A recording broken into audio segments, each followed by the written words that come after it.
느헤미야 12장 27절부터 30절까지의 말씀입니다. 예루살렘 성곽이 낙성되니 각 처에서 레위 사람들을 찾아 예루살렘으로 데려다가 감사하며 노래하며 재금치며 비파와 수금을 타며 즐거이 봉헌식을 행하려 하며, 이에 노래하는 자들이 예루살렘 사방 들과 느도바 사람의 동네에서 모여오고 또 백길갈과 게바와 아스마와의 들에서 모여왔으니, 이 노래하는 자들은 자기를 위하여 예루살렘 사방에 동네를 세웠습니다. 제사장들과 레위 사람들이 몸을 정결케 하고 또 백성과 성문과 성을 정결케 하니라. 아멘. 느헤미야가 이제 예루살렘 성벽을 전부 다 재건을 해서 이제 낙성을 하게 됩니다. 낙성을 하면서 이제 봉헌식을 행하는데, 노래하는 자들이 다 가까운 데서 모여왔다는 겁니다. 그걸 보면 참 이 백성들의 마음이, 레위 사람들의 마음이 참으로 귀하다고 볼 수가 있습니다.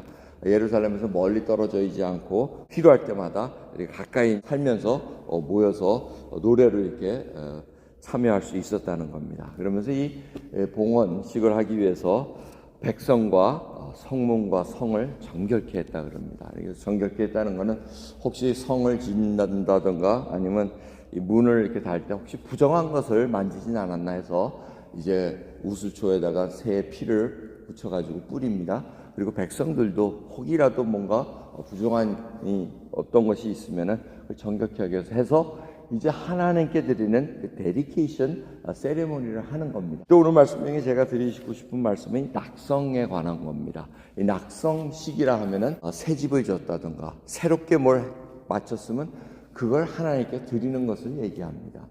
근데 이 봉헌식이라고 다른 단어를 쓴 이유는 이미 낙성식은 전에 했었잖아요. 이미 했고 이제는 이걸 다시 하나님 앞에 데디케이션 한다는 그 의미에서 봉헌식이라는 단어를 쓰는데, 이 낙성식이라는 단어가 굉장히 성경에서 중요합니다. 그걸 제가 좀 설명을 드리려고 합니다. 이 낙성식이라는 단어는, 히브리 단어는 이 잠언서 22장 6절에 있는 말씀 여러분 기억하실지 모르지만, 마땅히 행할 길을 아이에게 가르치라. 그리하면 늙어도 그것을 떠나지 아니하리라는 이 가르치라는 단어에서 사실은 이 낙성식이라는 단어가 나옵니다. 이게 가르치는 거에 목적이 있습니다. 낙성식이라는 것은. 그렇기 때문에 이 뭘 가르치냐? 이 낙성식 할 때 하나님께서 여러 가지 얘기를 합니다. 신명기 20장을 보셔도 이 새 집을 짓고 낙성식을 하지 못한 애가 사람이 있느냐? 그러면 그 자는 빨리 집으로 보내라. 혹 전사하면은 다른 사람이 와서 낙성식을 할까 염려스럽다, 이렇게 얘기를 하십니다. 그러니까 왜 낙성식이 이렇게 중요하냐면, 새로 이 유대인들 마음속에는 어떤 새로운 집을 짓는다든가 이렇게 됐을 때, 새로운 뭐 벽을 성벽을 졌다든가 뭐 이렇게 했을 때 이것이 하나님의 보호 속에서 뿌리 박아야 된다는 것을 갖고 있습니다.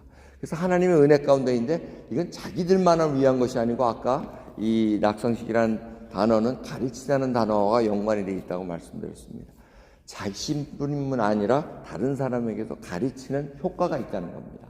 동네 사람, 가족, 어린아이들 이런 사람들이 다 보고는 이걸 하나님 앞에 하나님이 인도하시고 하나님이 뿌리박게 하시고 하나님이 모든 것을 보호하신다는 그걸 가르침을 배우는 그런 시간이라는 겁니다.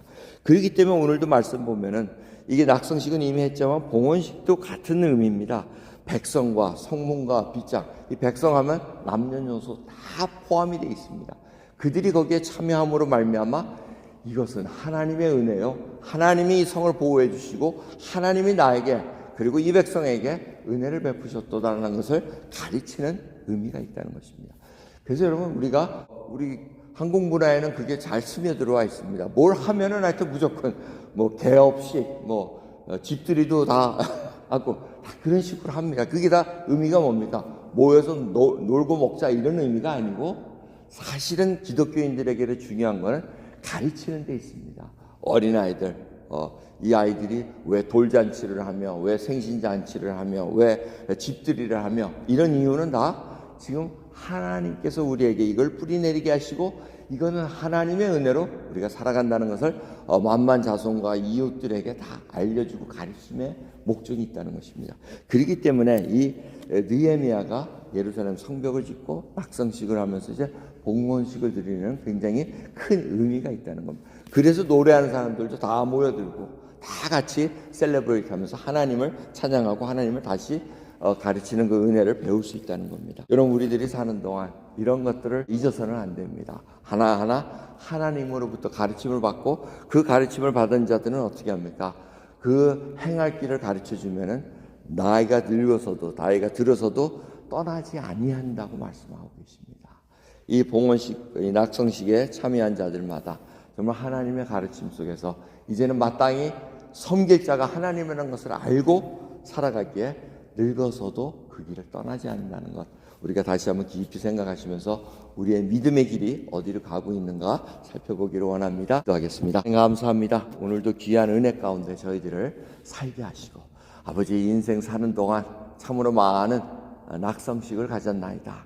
정말 새로운 것들 시작할 때마다 하나님 앞에 간구하며 하나님 은혜로 살아가고자 했는데 그 길이 마땅히 나이가 들어서도 떠나지 않고 있나이까 그 하나하나를 붙들어 주시사 이제는 하나님 은혜 가운데 감사하며 우리의 입에서 찬양과 감사가 끊이지 않게 없어서 주를 사랑하는 마음으로 인해서 이제는 믿음의 후손들까지도 떠나지 않는 그 믿음의 길을 저희들이 걷게 하옵소서. 감사드리며 우리 예수 그리스도의 이름으로 기도드리옵나이다. 아멘.